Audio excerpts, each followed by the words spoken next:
Um, God, I'm full of so much gratitude right now. And I do not feel elevated above any of my fellow nominees or anyone in this room because we share the same love, the love of film, and this form of expression has given me the most extraordinary life. I don't know what I'd be without it. But I think the greatest gift that it's given me, and many of us in this room, is the opportunity to use our voice for the voiceless. I've been thinking a lot about some of the distressing issues that we are facing collectively.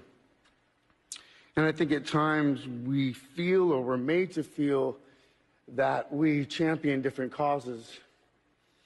But for me, I see commonality. I think whether we're talking about gender inequality or racism or queer rights or indigenous rights or animal rights, we're talking about the fight against injustice. We're talking about the fight against the belief that one nation, one people, one race, one gender, or one species has the right to dominate, control, and use and exploit another with impunity. I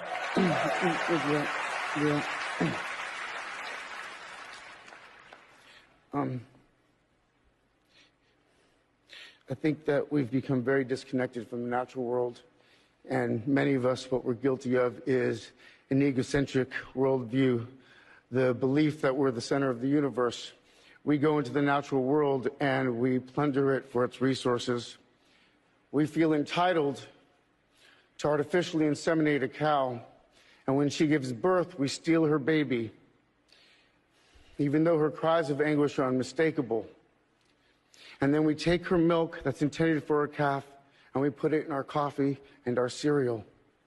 And I think we fear the idea of personal change because we think that we have to sacrifice something to give something up.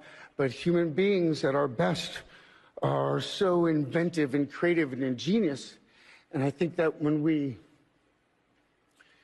use love and compassion as our guiding principles, we can create, develop, and implement systems of change that are beneficial to all sentient beings and to the environment. Now, I've been a scoundrel in my life. I've been selfish. I've been cruel at times, hard to work with, and ungrateful. But so many of you in this room have given me a second chance.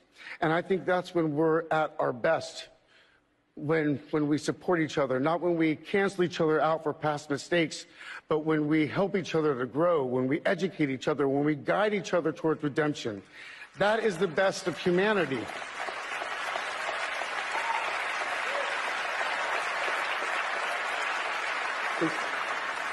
I want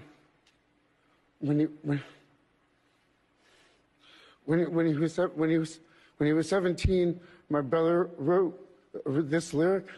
He said, "Run to the rescue with love and peace will follow." Thank you.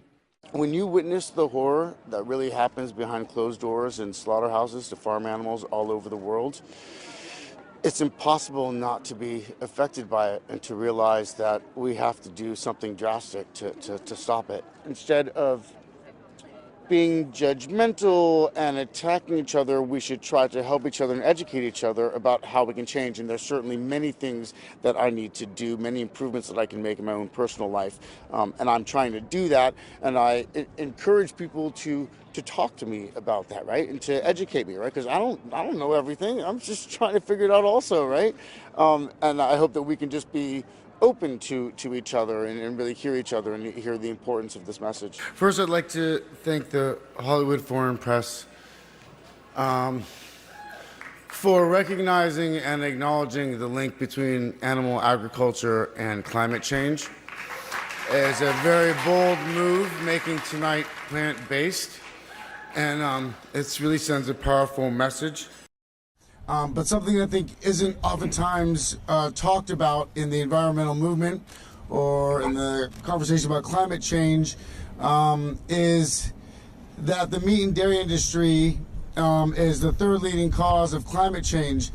And I think sometimes we wonder what can we do in this fight against climate change, and there's something that you can do today, right now, and tomorrow by making a choice about what you consume. Why is it that you come to these pig vigils? For those who may not know that you've come here regularly, what's the? Because you have to. I think that I think most people don't really know the torture and murder that is the meat and dairy industry. And I think we have a moral obligation to talk about it and to expose it for what it really is. We are so indoctrinated with these images of happy animals on farms on the covers of milk containers and at restaurants and all kinds of advertisements, and it's a lie. Yeah. And I think people need to know the truth, and I think that we have the obligation to do that, right? Those of us that have seen it for what it really is, we have an obligation to expose it. So I have to be here. Thank you.